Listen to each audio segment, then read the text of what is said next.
Oi, gente, tudo bem? Meu nome é Ana Cristina, todos me chamam de Cris. Eu sou mãe atípica, mãe de Amora e também advogada. E esse canal se destina a trazer informações sobre autismo e também sobre as dificuldades atualmente, que nós no Brasil sofremos para que nossas crianças tenham acesso ao tratamento adequado. Então, gente, no vídeo anterior eu vinha comentando sobre o processo da minha filha, que eu ganhei em primeira instância, o juiz sentenciou favoravelmente, e sobre o julgamento que foi feito, no tribunal, e gerou uma suspensão, dada as circunstâncias, houve uma suspensão de julgamento, e pós essa decisão de suspensão, eu fui criar forças, para rever todo o processo, um processo de 3.000 páginas, um processo complexo. Fui rever tudo porque eu pensei, bom, o desembargador, o relator, estava dando parcial provimento, ao recurso da outra parte, do plano de saúde, E eu pensava, gente, como isso pode estar acontecendo? O que está errado? O que eu fiz de errado, E fui pesquisar, fui olhar e, olhando o processo, consegui verificar algumas coisas que até então eu não tinha me atentado. Mas não porque eu não tivesse me atentado, é porque, de fato, aquelas informações naquele momento não eram necessárias. E o que eu descobri no processo, nesse plano de saúde? O plano de saúde, ele juntou, os contratos dele, de prestação de serviço entre as clínicas credenciadas, que o plano havia credenciado, pós resolução 539 de 2022, na qual a ANS determina que os planos de saúde devem, ofertar métodos terapêuticos. Basicamente, o que aconteceu? Houve uma corrida, para que os planos de saúde fizessem esse credenciamento. E meu plano de saúde assim também o fez o credenciamento de clínicas de esquina, de porta de fundos, as clínicas péssimas. E basicamente isso aconteceu, com o processo já ajuizado, enfim, minha filha já em tratamento, tudo isso. E o que o desembargador estava dando parcial provimento? Ele falava que minha filha tinha que fazer o tratamento preferencialmente nessas clínicas credenciadas. Só que, gente, perceba, minha filha começou o tratamento numa clínica particular porque o plano tinha negado o tratamento. O plano, na defesa, afirma que não tinha tido tempo de credenciar clínicas, entendeu? E aí depois, de mais de 7 meses de tratamento, eles queriam que minha filha fosse para uma clínica credenciada. E o vínculo terapêutico, e todos esses prejuízos que geram, que uma criança com autismo tem uma série de especificidades.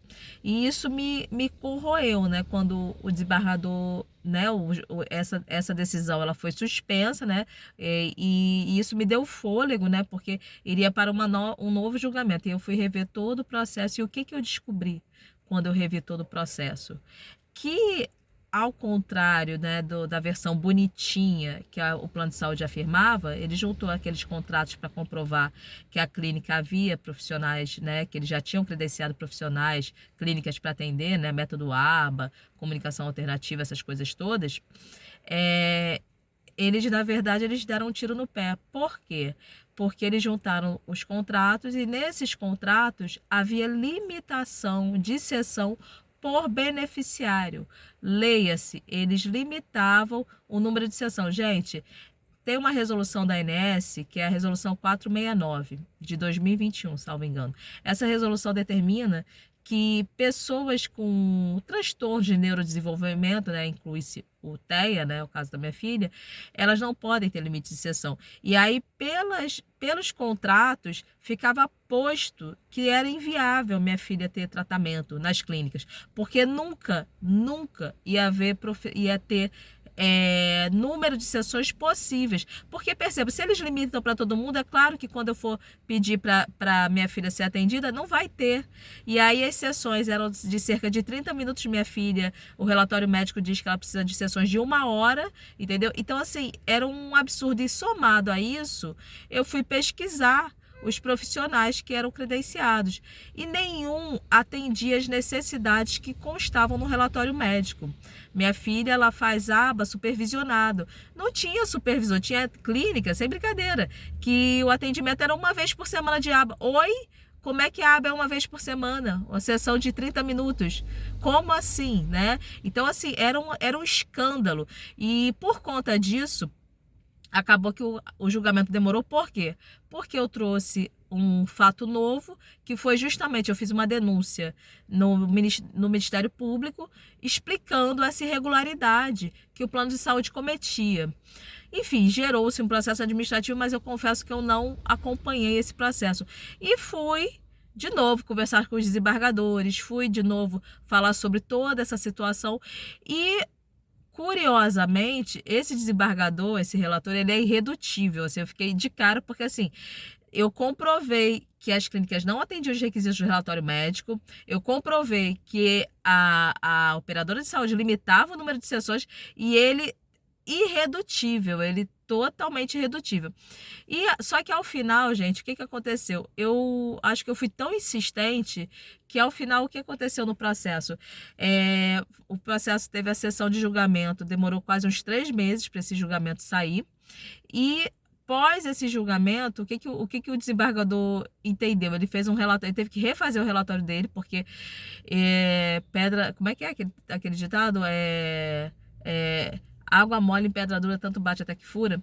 Ele não quis mudar o voto dele, não. Ele estava assim, irredutível, mas ele teve que constar que era ônus da operadora de saúde provar que ela tinha as clínicas dela eram aptas para atender o relatório médico da minha filha. Se eles não conseguiam comprovar, e de fato não conseguem, ela teria que continuar sendo tratada pela clínica, né, indicada pela família que atende os requisitos. E por conta disso, minha filha continua no tratamento na clínica, né, que ela continua fazendo tratamento na mesma clínica, né, que eu direcionei, entendeu? Que atende os requisitos, que tem integração sensorial, não tem limitação de horas, tudo isso, entendeu?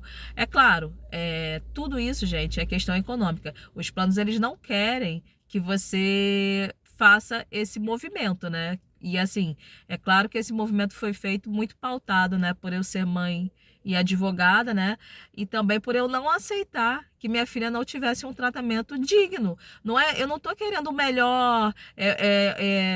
Um desembargador para mim chegou assim, não, eu vou num cardiologista particular. Eu tenho plano de saúde, mas eu vou num cardiologista particular porque eu acho que ele é melhor. Não se trata de ser cardiologista. Eu não tô querendo o melhor. Eu tô querendo um tratamento digno, tratamento adequado. E é isso, gente, que vocês têm que exigir. Quando vocês veem que uma terapia não funciona, que a rede credenciada não está atendendo direito, vocês têm que sim questionar, tem que fazer reclamação na ANS e tem que pesquisar por que isso não funciona. Porque às vezes o que acontece? O ABA tem que ser supervisionado, o ABA tem que ter um plano estratégico, tem que ter um planejamento terapêutico, né? Você não pode fazer tudo ao Deus dará, tem que ter uma supervisão.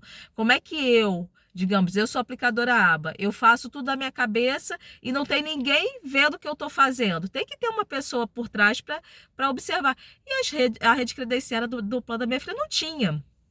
Além disso, não tinha comunicação alternativa e aumentativa. Então, assim, era inviável o tratamento na rede credenciada. E assim o é, gente, em várias outros planos de saúde. Isso acontece muito. Famílias perdendo tempo, entendeu? Tempo de vida, porque você tem que ficar ali esperando na clínica, e tempo dos seus filhos, que é super importante, gente, principalmente na primeira infância. Essas crianças precisam ter um tratamento digno, adequado, e isso é muito difícil você conseguir. O que eu queria hoje trazer para vocês com essa experiência é o seguinte: infelizmente hoje os tribunais estão entendendo que, né, por ter essa resolução 539 da ANS, os planos sim, eles são obrigados a dar o tratamento para autismo sem limitação de sessões, tem que dar todos os métodos terapêuticos prescritos no relatório médico, só que preferencialmente vai ser sempre que, se você for ao judiciário, preferencialmente eles vão te direcionar para uma clínica credenciada. E o perigo mora aí. Por quê, gente? Muitas vezes eles não têm nem esse atendimento e credenciam qualquer clínica. Eles não estão preocupados em certificação de profissional, se a pessoa tem tem formação adequada, eles não querem saber, eles sempre estão pautados no preço, no valor, entendeu? O menor custo possível. Não está preocupado com qualidade, com técnica dos profissionais que ali estão. Até porque hoje, gente, a aba, esses métodos terapêuticos, eles não têm uma regulamentação específica. Por exemplo, integração sensorial, você tem que só terapeuta ocupacional pode fazer, né, o método, né, que é pela ANS considerado método, né, a terapia ocupacional com integração sensorial. Só que integração sensorial, gente, por não ter regulamentação, tem um monte de curso de porta de esquina. E o curso, né, a fundadora do método integração sensorial é a Jean Aires. E é claro, o curso, a terapia ocupacional, que a gente chama de ISA, integração sensorial Aires, é a que tem comprovação científica, que tem certificação adequada. E são pouquíssimos terapeutas ocupacionais que têm esse curso, porque é um curso mais extenso, é um curso que tem um custo maior. E de fato, gente, é o que é cientificamente comprovado, gente. Então, assim, às vezes você vai fazer uma integração sensorial lá da esquina, de um curso X, Y, Z, e ele não vai te dar o expertise necessário para você tratar de uma criança autista. E assim é também com a aba. Você não pode ter um aba uma vez por semana. Isso não existe. A aba pressupõe intensidade de horas, carga horária alta, e pressupõe que seja supervisionado, tem que ter plano terapêutico. E aí você vai numa clínica credenciada, mas quem está formulando o plano terapêutico da criança? Plano terapêutico? Não precisa, a gente faz de acordo com a evolução da criança. Gente, isso não existe, entendeu? Tem que ter alguém observando, porque assim, gente, autismo, eu tenho minha filha autista, mas minha filha é de um jeito. Eu vejo outras crianças, são personalidades, são pessoas totalmente, as pessoas são únicas, né? Mas no autismo o espectro é muito amplo. Tem criança que é hiperativa, tem criança que é hipoativa, tem criança que tem sensibilidade auditiva, tem criança que não tem. Minha filha não tem, por exemplo, entendeu? Tem criança que anda na ponta dos pés, tem criança que não anda na ponta dos pés. Então, assim, tem muita coisa mesmo. Então, assim, é claro que diante de um espectro tão amplo, as coisas têm que ser supervisionadas, tem que ter uma pessoa com uma expertise muito maior do que o próprio aplicador do método, entendeu? Até para dar uma direção, isso não tá bom, vamos fazer de outro jeito. Então, gente, o que eu queria falar sobre essa experiência do judiciário, é que assim, o judiciário precisa aprender muito sobre autismo para poder julgar, entendeu? Você não pode julgar uma coisa que você não entende, que você não sabe, e muitas vezes por vaidade você não quer saber, porque infelizmente tem isso, as pessoas, a gente tem uma piada, né, que fala que o juiz ele acha que é Deus, e o desembargador tem certeza, e eu não penso dessa forma, pelo contrário, eu já tive, graças a Deus, para minha experiência profissional, eu já tive acesso, e eu tenho amigos juízes, entendeu? Tenho amigos que foram advogados da Petrobras, assim como eu, e viraram juízes, e são pessoas maravilhosas, são pessoas que agregam, que acrescentam, que geram valor no judiciário. Só que tem pessoas que eu vou te falar, assim, as pessoas não querem entender, as pessoas simplesmente não têm humildade de ouvir um advogado, que eu sou uma mortal, assim como eles são também, ouvir assim, olha, não é assim, e querer entender. Porque eu acho que é isso, a gente não é dono da razão, eu toda hora mudo de ideia.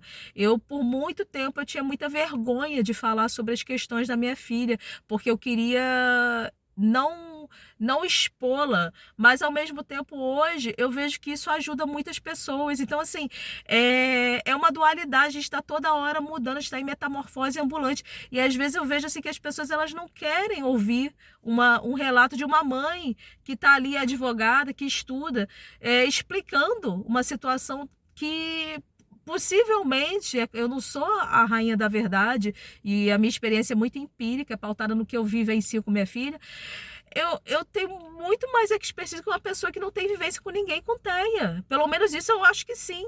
E eu acho que às vezes as pessoas não querem ouvir, não querem entender, porque a convicção delas, porque a decisão dela está pronta. E isso é muito feio, gente. Isso é de uma... É de uma pequenez, ao meu ver, enfim, mas eu não tô aqui citando não estou falando diretamente referente ao meu processo ou não, mas o que eu percebo é que isso é em geral no judiciário. Eu pego outros processos de outras crianças autistas e eu vejo a dificuldade que é para o judiciário, né? Eu vou falar para o Estado, né? Porque o juiz é um representante do Estado, né? A gente tem que entender isso, que ele está ali para nos servir, de entender, de se sensibilizar com a situação e se pautar em dados científicos, e não se pautar no que a ANS está dizendo. A Agência Nacional de Saúde Suplementar hoje tem um poder absurdo que não deveria ser. A gente já tem uma lei, acho que é 14.452 de 2022, ela já diz que o rol voltou ao entendimento que o rol é exemplificativo. Então, gente, a gente precisa conscientizar as pessoas, tá bom? Então, assim, esse é o meu relato, né, da minha do julgamento da minha filha. Queria compartilhar com vocês e espero que essas informações sejam úteis para vocês. Se vocês gostaram, curtam e sigam o canal, tá bom? Um beijo.